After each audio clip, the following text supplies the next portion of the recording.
હવે આગામી દિવસોમાં ગરમી ઘટશે. લગભગ અમદાવાદ ગાંધીનગરમાં મહત્તમ ઉષ્ણતામાન 41-42 સેલ્સિયસ જેવું થઈ જવાની શક્યતા રહેશે. ઉત્તર ગુજરાતમાં પણ 41-42 સેલ્સિયસ જેવું થવાની શક્યતા રહેશે. કચ્છના ભાગોમાં પણ 4 સેલ્સિયસ આસપાસ થવાની શક્યતા રહેશે. રાજકોટના ભાગમાં 41 સેલ્સિયસ આસપાસ થવાની શક્યતા રહેશે. જૂનાગઢના ભાગમાં પણ મહત્તમ ઉષ્ણતામાન 41-42 સેલ્સિયસ જેવું થવાની શક્યતા રહેશે. ત્યારબાદ તારીખ 23 ગુના ગરમી વધશે. તારીખ 26 બાદ ગરમી વધશે. એપ્રિલ માસમાં ગરમીમાં વધઘટ થવાની શક્યતા રહેશે. તારીખ 30 સુધીમાં પુનઃ મહત્તમ ઉષ્ણતામાન મધ્ય ગુજરાતના ભાગમાં 44-45 સેલ્સિયસ જેવું થઈ જવાની શક્યતા રહે.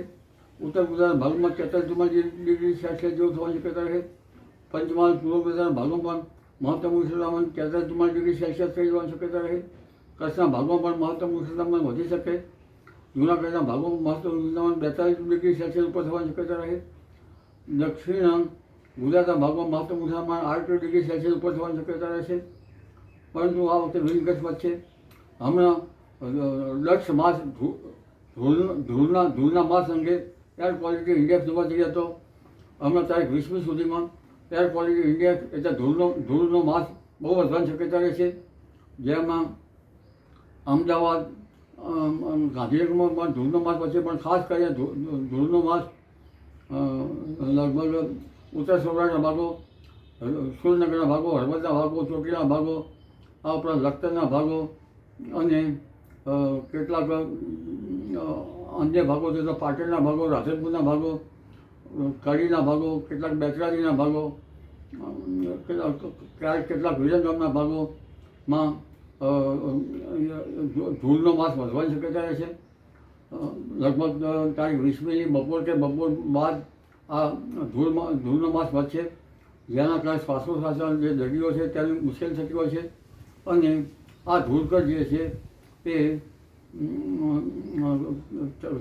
ચાલુ કામકાજ હોય અથવા બીજા ઘણા કામકાજમાં આ હરકતરૂપ થતું હોય છે. ચોમાસા અંગે જોઈએ તો આગામી ચોમાસામાં પવનની ગતિ પણ વધારે છે. 10મી મેથી લગભગ પવનની ગતિ વધશે. બંગાળ ઉપસાગરમાં મે માસમાં ખતરનાક વાવાઝોડા બનવાની શક્યતા રહે છે. અરબ સાગરમાં પણ 10મી મેથી 15 જૂન વચ્ચે વાવાઝોડું થવાની શક્યતા રહે છે. જેના કારણે લગભગ ભિન્ન ભાગો વરસાદ થવાની શક્યતા રહેશે. આ વખતે પવનની ગતિ વધારે રહેશે. કાચા મકાનના છાપરામાં પડી જાય એવી પવનની ગતિ રહેશે. ચોમાસામાં ગાજવીજનું પ્રમાણ વધારે રહેશે. જોકે ચોમાસું ભિન્ન ભાગમાં આવવા છતાં ચોમાસું સારું રહેવાની શક્યતા ગણી શકાય. ગંગા જમનાના મેદાનો તપે અને ત્યાર પછી એક બધા લો પ્રેશર ઉપર ચોમાસાનો આપણને ખ્યાલ આવી શકે.